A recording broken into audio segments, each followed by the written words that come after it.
Maraknya penggunaan air bawah dan dampak lingkungan alam yang muncul menjadi salah satu pertanyaan saat debat publik kedua pasangan calon gubernur dan wakil gubernur Bali yang diselenggarakan KPU Provinsi Bali, di Demeru Sanur, Sabtu tanggal 9 November tahun 2024 malam.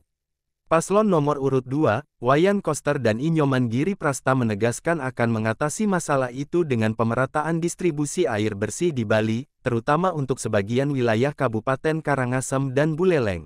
Salah satu masalah yang kita hadapi di Bali adalah penyediaan air bersih.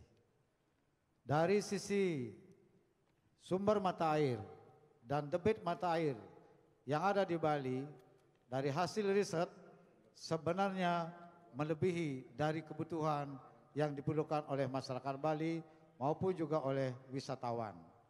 Tetapi yang kita hadapi masalahnya adalah bagaimana mendistribusikan air dari sumber air ke wilayah-wilayah yang tidak memiliki sumber air.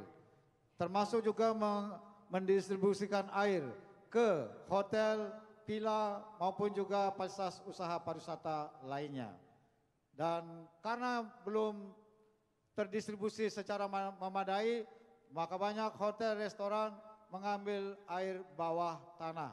Dan ini sebenarnya merusak ekosistem alam dan akan merubah struktur pertanahan yang mengancam keamanan kita di masa yang akan datang berkaitan dengan posisi lahan kita di Bali. Oleh karena itu, program prioritas ke depan adalah bagaimana mendistribusikan, menyalurkan program pipanisasi air dari sumber air ke wilayah-wilayah kering yang memerlukannya untuk kebutuhan warga maupun juga memenuhi kebutuhan air terutama di hotel, restoran, serta usaha jasa pariwisata lainnya agar kebutuhan airnya terpenuhi dan harus diberlakukan larangan untuk mengambil air bawah tanah karena itu merusak ekosistem.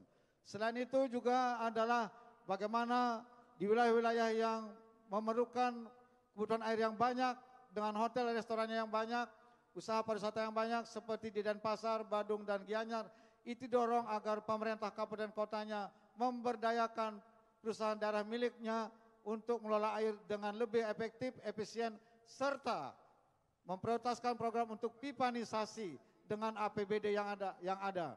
Kalau memang kabupatennya tidak memadai dengan APBD-nya, maka pemerintah Provinsi Bali akan mendorong dengan dukungan APBD. Demikian.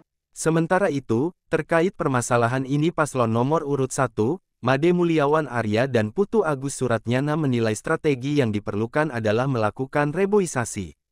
Di samping juga melakukan penanaman biopori massal serta mewajibkan hotel dan villa membuat biopori sekian persen dari luas bangunannya. Terima kasih.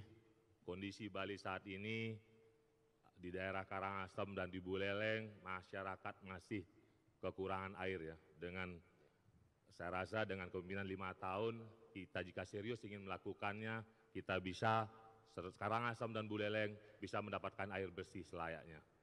Dan untuk air bawah tanah yang memang selama ini menjadi permasalahan di daerah selatan yang dimana hotel-hotel villa banyak mengambil air di bawah tanah dan kami mempunyai strategi di mana reboisasi yang tidak pernah selama ini dilakukan kita akan melakukan reboisasi.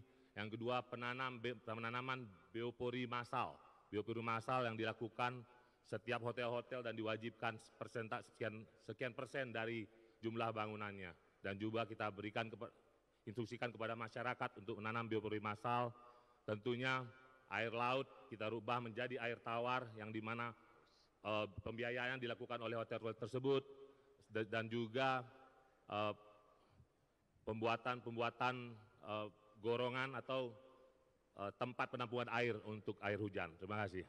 Debat publik kedua ini mengusung tema, menyikapi dinamika otonomi daerah di Bali. Tema ini dijabarkan dalam beberapa subtema untuk mempertajam visi, misi, dan program masing-masing paslon. Sebanyak 7 panelis dilibatkan dalam debat publik kedua ini, yakni Prof. Putu Gede Arya Sumertayasa, Prof. Iwayan Lasmawan, Dr. Niputu Wiwin Setiari, Dr. Niputu Sri Hartamimba, Dr. Nengas Suarmanayasa, Dr. Gindas Prena, dan Dr. Jimmy Zerafianus Usfunan. Ketut Winata dan Didit melaporkan.